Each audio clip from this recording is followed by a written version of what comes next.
Hello दोस्तों, जय श्री राम। मैं आपका अपना दोस्त विकास यादव और आज हाजिर हूँ नए टॉपिक के साथ। आज का हमारा टॉपिक है अमेरिका और अमेरिका की तानाशाही। जैसे अमेरिका में डोनाल्ड ट्रम्प, जो वहाँ के राष्ट्रपति है डोनाल्ड ट्रम्प, वो किस प्रकार तानाशाही कर रहे हैं।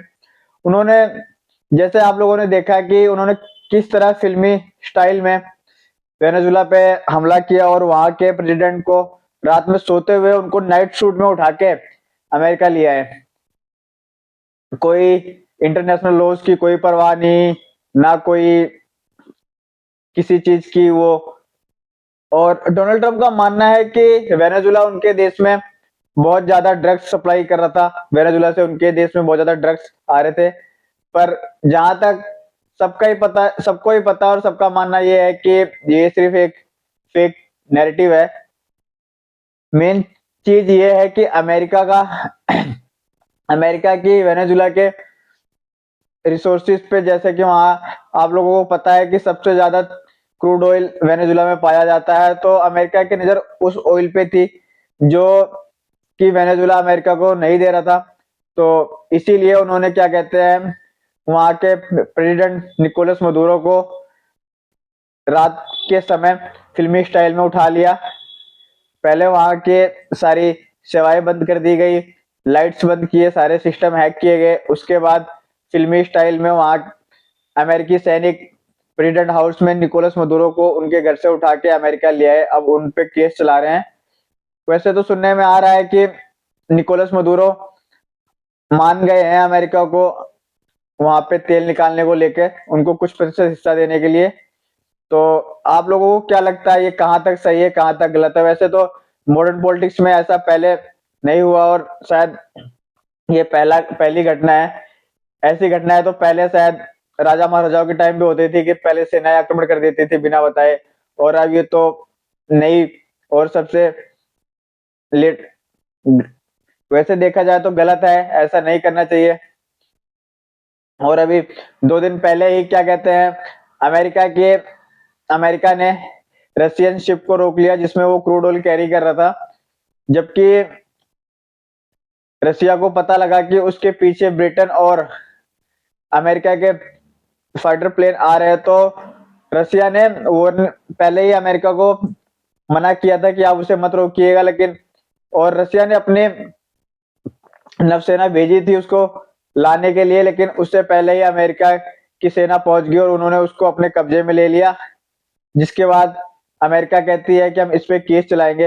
अमेरिका का यह मानना है कि वेनेजुला का जो भी तेल है उस पे हमारा हक है, वहां पे कोई भी नहीं निकाल सकता। और उनका वो मानना है कि जो शिप जा रहा था उस वेनेजुला से ऑयल लेके जा रहा था। तो आप देख सकते हैं कि मतलब किस प्रकार से अमेरिका तानाशाही कर रहा है, किसी को नहीं बख्श रहा, ना किसी की सुन रहा है। और उसने ईरान को भी चेतावनी दे दी कि अगर आप फालतू बोलोगे तो हम लॉक एंड लोड है और आपको भी बताएंगे। तो वो जिस प्रकार से डरा रहा है, ऐसे तो कल को यूक्रेन में भी रसिया हमला करके वहां के प्रेसिडेंट को, जेलेंस्की को उठा के ले आएगा अपने यहाँ पे और कह देगा कि यूक्रेन पे मेरा कब्जा है। यूक्रेन ने इस पे कुछ बोलना उचित नहीं समझा क्योंकि वो पहले से ही, सॉरी, रसिया ने इस मुद्दे पे कुछ बोलना उचित नहीं समझा क्योंकि वो पहले ही अपना यूक्रेन के साथ उलझा हुआ है। चाइना इसलिए शांत है क्योंकि चाइना को पता है कि अगर अमेरिका ने ऐसा किया तो वो कल को ताइवान के ऊपर भी ऐसा करके ताइवान पे कब्जा कर सकता है। चाइना काफी समय से ही नजर गड़ाए बैठा हुआ है ताइवान पे, क्योंकि ताइवान वो चाइना का ही पार्ट मानता है। और सब लोगों को पता होना चाहिए कि 50% ऑफ ऑल ओवर वर्ल्ड जो सेमीकंडक्टर्स हैं जो यूज होते हैं वो ताइवान ही सप्लाई करता है अपनी। आप जितने भी बड़ी कंपनियां देख सकते हैं, आपकी एनवीडिया हो गई, एप्पल हो गया, एएमडी हो गई, मोर देन 50% सेमीकंडक्टर्स ताइवान से ही जाते हैं। तो कल को अगर चाइना ताइवान पे कब्जा करता है तो उसके ताइवान के साथ साथ उनके जो वहां की सिलिकॉन है, सेमीकंडक्टर जो सबसे ज्यादा बनाती कंपनीज, उन पे भी चाइना का ही कब्जा हो जाएगा। तो आप सोच सकते हैं कि चाइना किस लिए नहीं बोला, क्यों चुप है इस मुद्दे पे। लेकिन इस चीज से अंदाजा लगाया जा सकता है कि कोई भी अगर बड़ी सुपर पावर है, ताकतवर इंसान है, तो लोग उसके खिलाफ सिर्फ स्टेटमेंट्स दे सकते हैं, सिर्फ उधर नहीं सकते, उनके सामने से उनका विरोध नहीं कर सकते। जिस हिसाब से चाइना ने क्या कहते हैं वेनेजुला के ऊपर हमला किया, कोई भी कंट्री सामने से आके उसने विरोध नहीं किया कि आपने गलत किया या फिर आपको ऐसा नहीं करना चाहिए। आप किसी देश के प्रेसिडेंट को ऐसे नहीं उठा सकते, मतलब फिल्मी अंदाज में आप उनके सोते हुए नाइट सूट में उनके प्रेसिडेंट हाउस से उठा के लिए। तो ये सारी चीजें हैं जिससे पता लगता है कि अमेरिका कितनी मनमानी करने लग गया है।